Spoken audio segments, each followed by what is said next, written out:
The Red Umbrella, Chapter 17. Castro adopts brainwashing. Nevada State Journal, June 4th, 1961. Rain splattered against the window pane.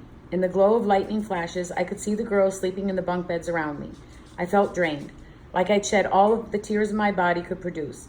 But I hadn't been the only one crying. For about an hour after the lights were turned off, all I could hear were the echoes of my sobs from the girls in other beds. We were alone, together. It was well past midnight, and on my first night away from Frankie, I wondered how he was doing. He'd always hated thunderstorms. Was he scared? Crying? Maybe the rain had woken him up too. Did the boys cry as much as the girls? The sound of a bell ringing startled me. At some point, I'd obviously managed to drift off to sleep. I opened my eyes and sat up. I'd been lucky enough to have been assigned a bed on the far side of the room next to the wall. From my top bunk, I had a view of the entire place. I watched as a flurry of girls quickly picked up their things and headed out of the door in their pajamas. Angela, the 11-year-old girl who slept in the bottom bunk, sprang up and tapped my mattress. "Apparate," she said. We'd met the day before, and she told me her story of coming from Cienfuegos, Cuba, about 2 months ago. She insisted that once you knew your way around, things at the camp weren't too bad. I stretched and watched as more girls left the room. "If you don't hurry, there won't be any hot water." She looked over her shoulder at several empty unmade bunks. "Ay, caramba, it's too late." She threw her clothes back on the bed. "Sorry, I didn't know." I climbed down and pulled my suitcase from under the bed. It was the only place to store my things. "Yeah," she muttered, "price to pay for having the last bunk. Guess we'll have to shower tomorrow." "I don't mind taking cold ducha." I figured a cold one was better than none at all. "Sure, if you want to miss breakfast too." "Kay?" I asked. "Didn't Mrs. Eckhart explain things to you?" Angela rolled her eyes and sighed. "Breakfast is served in the cafeteria at exactly 7:30. If you don't get there on time, you won't be able to eat because we have English class right after. Mrs. Eckhart's the teacher. They say she used to teach English at some private school in Havana before the revolution kicked her out." "Right, she mentioned that yesterday. But after class, we get free time, so I can go see my brother at the boys' camp, right?" Angela shook her head. "Nah, free time means we can go outside, play games, read books. Some girls write to their families, that kind of stuff.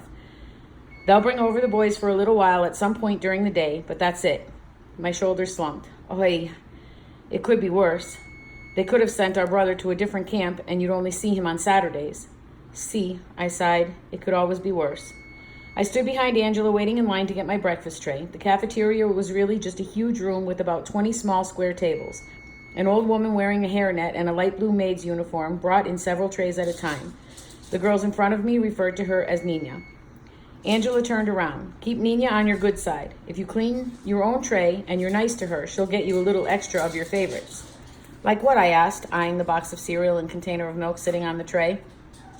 "Breakfast is always the same. Don't even dream of café con leche or pan cubano. They don't have that kind of stuff.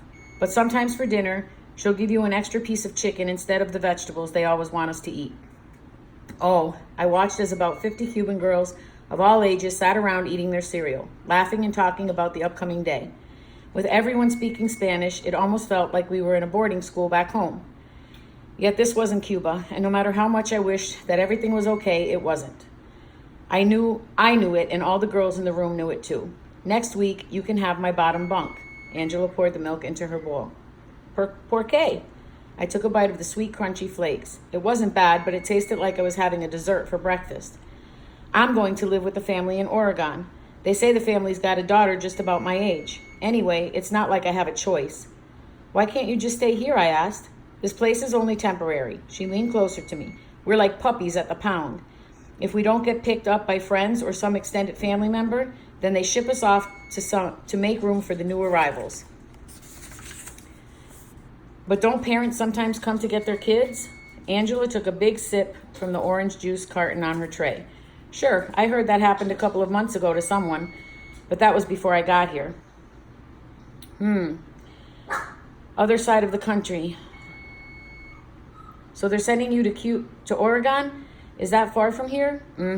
"Other side of the country, above California, but at least I'll be going with Claudia." She pointed to a little girl about 8 years old sitting at a table with kids her own age. "And I'll only have to share a room with her instead of 50 other people. It won't be too bad."